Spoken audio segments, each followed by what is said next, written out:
Checking out a clutch on a Sportsman here.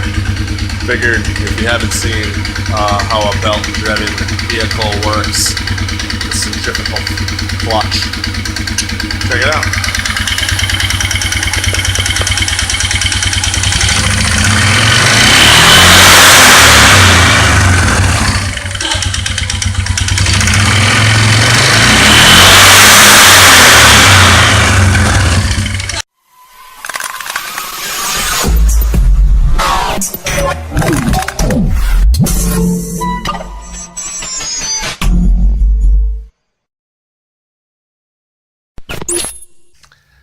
This is the kind of little bit of a pickle that I find myself in once in a while, where, and this happens quite a bit, and it happened again today, so I figured I'd put it out there so we're all on the same page.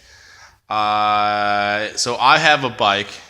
I've got a motorcycle that's a 1990, right? Customer has a bike that's a 2000. In this certain situation, my bike, I don't know if it runs, I don't know any history about it, I don't know nothing. His bike runs, it slips in one of the gears. Again, his is 10 years newer than mine.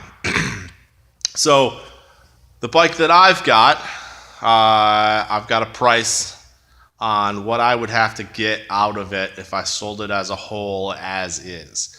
Now what we do here is parts. So I'm looking at things as piles of parts. I'm looking at my bike as a pile of parts. I'm looking at his bike as a pile of parts. So my bike as it sits, I'd have to get $600 out of it, okay? That's what I would get if, that's what I am looking at as what I'm gonna get out of it in parts. He's gonna be selling his bike. I made an offer on his bike. My offer on his bike was $500. Again, his is 10 years newer.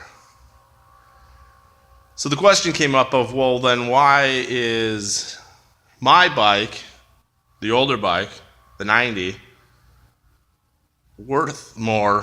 Why am I asking $600 for that, but only offering $500 on one that's 10 years newer and I know the runs? So I laid it out as, well, we're looking at two different things here, because you're looking at the retail of my bike, the bike that I'm going to sell, that's the retail price of those parts, or the bike as a whole, however you're looking at it. What I'm offering to you is essentially my cost on that bike. So we're not talking about retail to retail. We're talking about retail on this side, which is the high end, and cost on your side, which is obviously the low end, because that's where we're going to start. That's what I got into your bike. So I understand that it's 10 years newer, but you also don't know what I've paid for the bike that I have. You're like, I own this bike. I own this bike already, and I want $600 for it.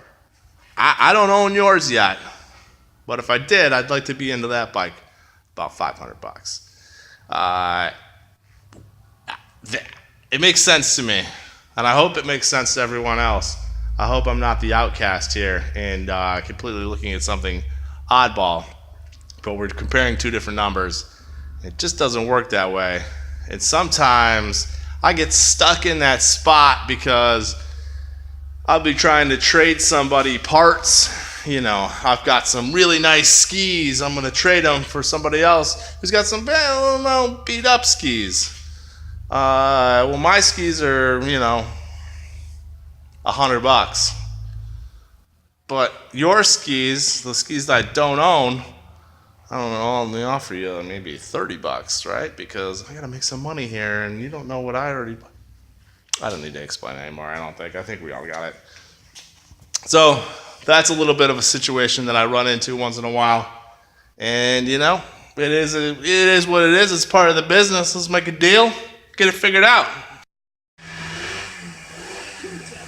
Final push of the day. Got a blaster up and running. So that's 1 out of 3 machines from that gentleman.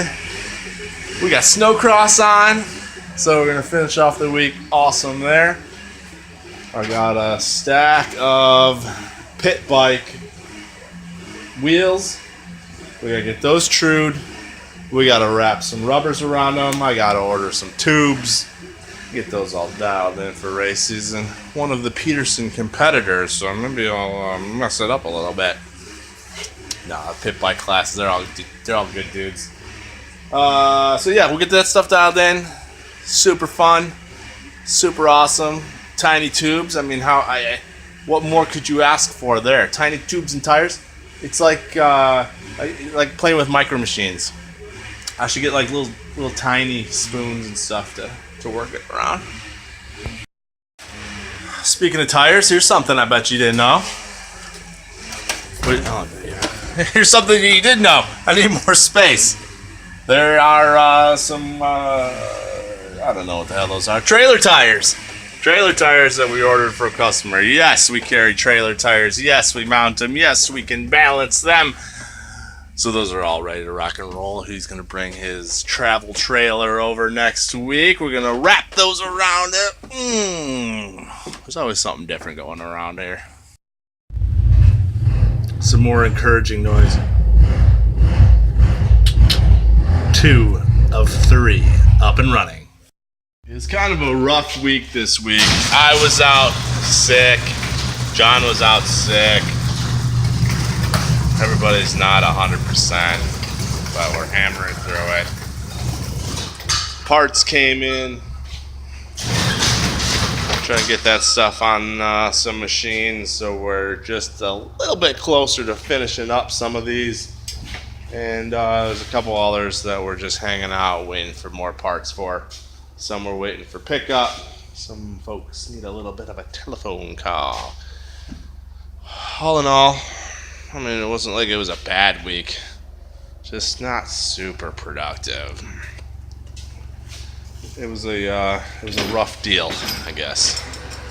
So, best we're gonna do is line everything up for just some home runs, clean out the bases. I don't know. Softball. I don't know sports, so I think that's what you're supposed to say. We're gonna get things dialed in so we can just kill it next week.